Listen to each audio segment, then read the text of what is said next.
Motorcycle कैसा लगा बोलो।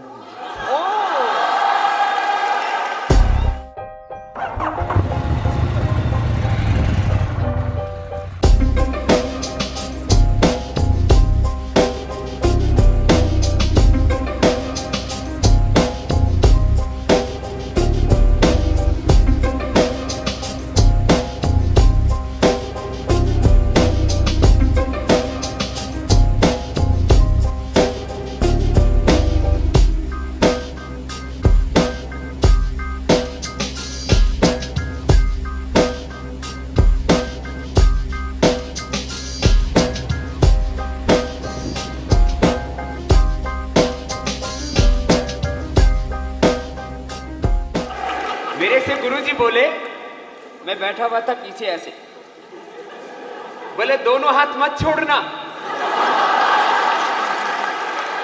तो मैंने एक बार थोड़ा हाथ छोड़ा तो थोड़ा ऐसे हुआ, तो फिर मैंने गुरुजी को इधर से कस के पकड़ लिया।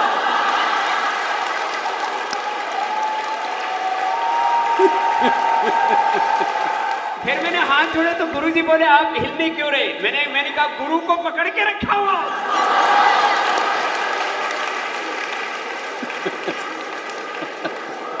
जो गुरु को पकड़ के रखेगा वो दुनिया में किसी से नहीं हिलेगा।